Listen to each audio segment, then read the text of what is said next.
안녕하십니까 선한제자교회 성도 여러분. 2022년 6월 20일 또 월요일 새로운 한 주간 아침이 밝아오고 있습니다. 네, 오늘부터 또 이제 20번째 이야기로 들어가죠. 껍데기에는 생명이 없다. 껍데기에는 생명이 없다 라는 제목으로 요한복음 5장 10절부터 12절까지 18절까지죠. 18절까지 묵상하는데 오늘은 요한복음 5장 10절부터 12절까지 함께 보도록 하겠습니다.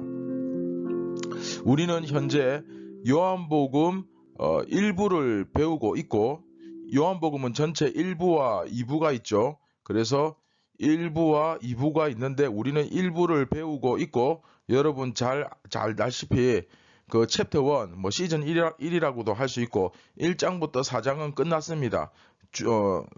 그 서론과 주제 제시, 그 1장부터 4장은 끝났고, 이제 우리가 1부에서도 챕터 2, 시즌 2 두 번째 이야기를 들어가고 있습니다. 그래서 그 1부에서 시즌 1은 서론과 주제 제시라고 할 수 있고, 시즌 2는 본론이라고 할 수 있죠. 그래서 5장부터 나머지 12장까지 그 본론의 내용을 하나하나 지금 다루어 가고 있습니다. 네, 그 자료 화면을 보시면 제가 형광펜으로 파란색으로 쭉 그어 놓은 부분 있죠. 그게 현재 우리가 지금 배우고 있는 부분입니다. 자, 이제 본론을 시작한 지가 얼마 안 됐죠. 그죠? 바로 앞의 19번째 이야기부터 본론이 시작되었는데, 오늘은 그 중에서도 가장 먼저 이 율법의 완성자, 이 말씀, 구약 성경, 율법의 완성자이신 예수님을 드러내면서 그 첫 번째 제목, 네, 하나의 뭐 테마라고도 할 수 있는데, 안식일의 문제, 그 A 해가지고 명절해서 옆에 안식일 되어 있죠. 네, 그 안식일의 문제가 제시되고, 그 다음에 6장에서 6월절, 7, 8장에서 초막절, 이렇게 순서대로 나옵니다. 그래서 이 명절을 제시함으로써 이것을 제시하면서 요한복음은 예수님께서 구약 성경을 완성하신 분이다, 참된 율법의 완성자이시다, 이 사실을 드러내고 있습니다. 자, 이 사실이 왜 중요하냐? 그건 이제 배우면서 우리가 알아가도록 하겠습니다. 특별히 5장은 안식일을 배경으로 하고 있는데, 5장은 안식일을 배경으로 하고 있는데, 예수님 당시의 유대교가 생명력을 완전히 잃어버렸고 껍데기만 남은 그런 종교였다는 사실을 그야말로 강력하게 고발하고 있습니다. 거의 질타 수준이죠. 어마어마하게 꾸짖으시는데, 우리 지금 현대 교회를 한번 떠올려 봅시다. 우리 교회는 과연 예수님께서 지금 만일 여기에 계신다면, 예수님이 지금 여기에 계신다면 우리 교회를 보고 그래 참 잘하였다, 그래 이렇게 하는 거야, 정말 잘하고 있어, 이렇게 칭찬하실까요? 아니면 정말 어이가 없다는 눈빛으로, 굉장히 황당하다는 눈빛으로 너희들 지금 뭐하고 있느냐, 이렇게 꾸짖으실까요? 한번 여러분 자신을 돌아보시기 바랍니다. 예수님 당시 예루살렘의 유대인들은 그야말로 목숨을 걸고 안식일을 지키는 사람들이었습니다. 그런데 정작 그들이 안식일을 지키고는 있는데, 그 안식일에는 안식이 없는 그런 어이없는 현상이 벌어져 버리는 거죠. 네. 하나님께서 그들에게 안식일을 허락하신 이유는 다 잊어버리고, 그 하나님께서 원래 안식일을 허락하신 분명히 그 하나님의 의도가 있는데 그건 다 까먹어버리고 그것에 대해서는 관심이 없고, 안식일이라는 그 규정 자체를 우상처럼 섬기고 있었던 것입니다. 즉 그들은 안식일을 허락하신 하나님을 섬기는 것이 아니라 안식일 그 규정 자체를 섬기고 있었습니다. 자, 오늘 본문 말씀 10절부터 12절 함께 보도록 하겠습니다.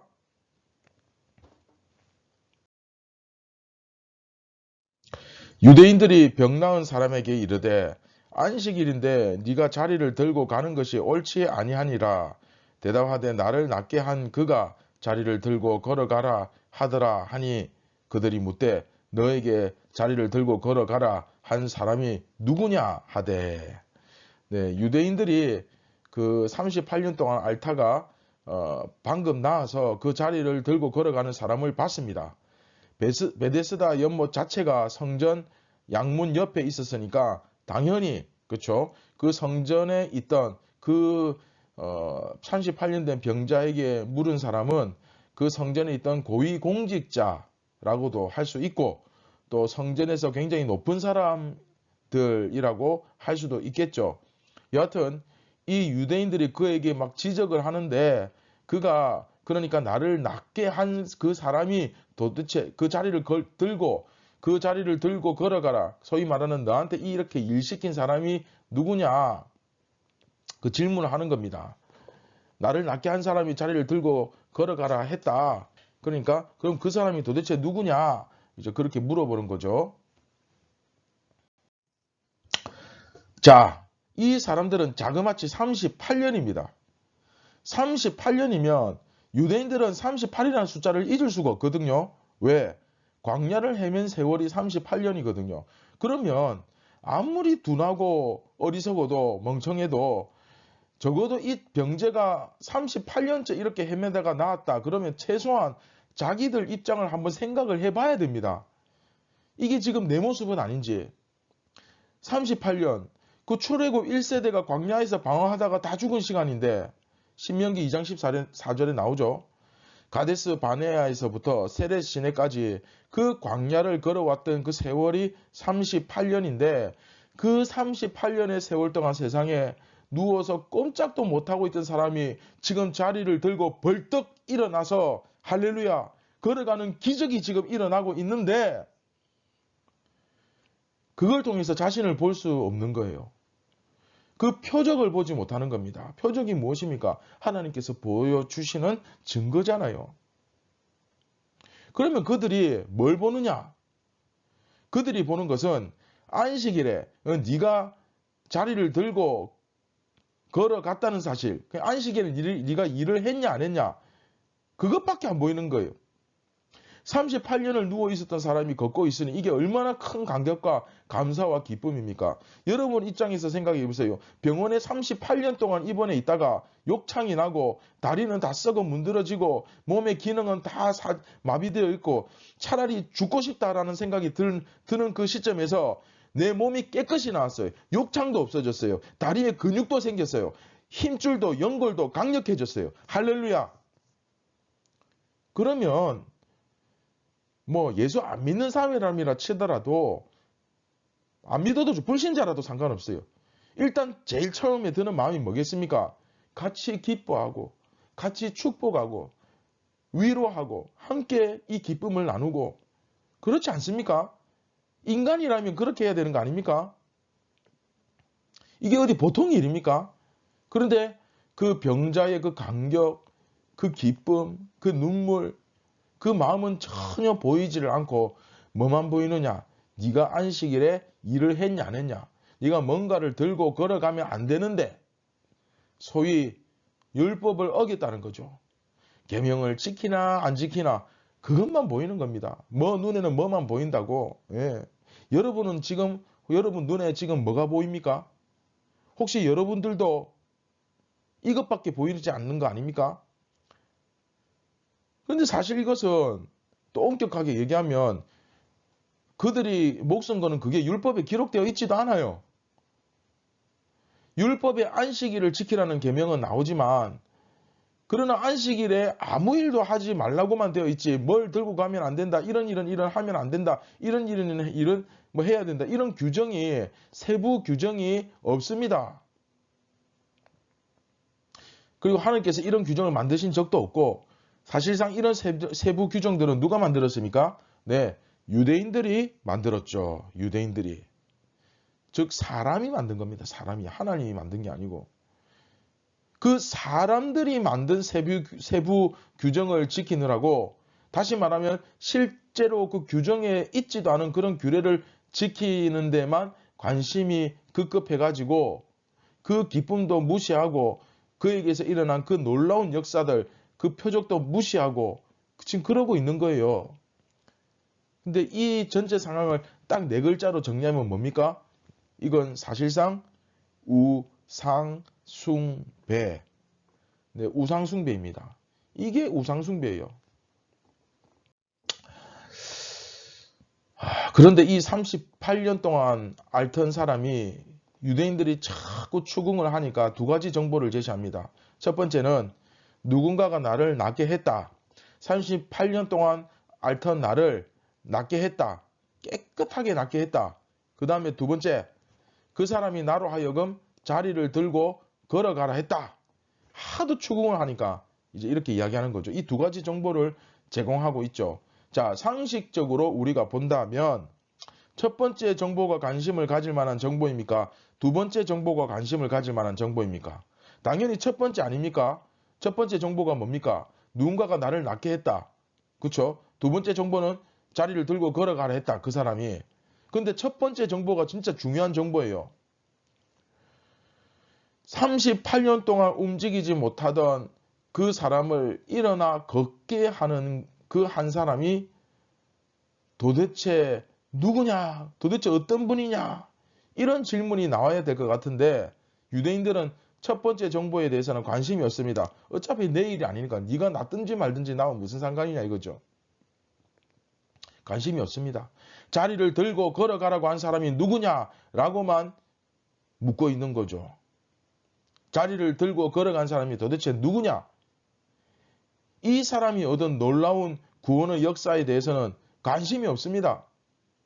인간의 죄악으로 인한 이 절망적인 현실, 그것으로부터 도대체 어떻게 구원받을 수 있을까? 그리고 그 구원받음으로 인해서 얻어지는 이 놀라운 기쁨, 이 은혜, 그런 것에 대해서는 도무지 관심이 없습니다. 오로지 자기네들이 만들어 놓은 그 규례, 그거 지키느냐 안 지키느냐, 거기에서 나에게 만족을 주느냐 안 주느냐, 그 껍데기만 남아있는 것, 그것을 볼 수 있는 겁니다.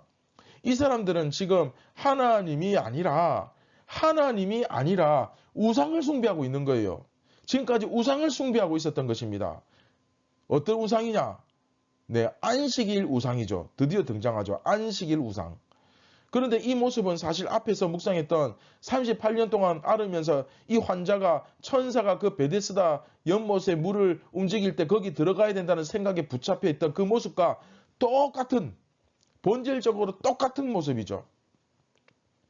하나님이 안식일을 통해서 자기 백성에게 허락하신 안식을 누린다는 것보다는 그 안식일을 지켜야 한다는 생각에 완전히 함몰되어 푹 빠져버려 있죠. 내가 38년 동안 병들었지만 나아야 된다는 생각, 그 베데스다 연못에서 회복이 되어야 된다는 그 생각이 사로잡혀가지고 예수님을 만나야 된다는 본질적인 생각을 놓쳐버린 거죠. 주님을 만나면 모든 것이 다 해결되는데, 주님을 만나면 다 끝나는데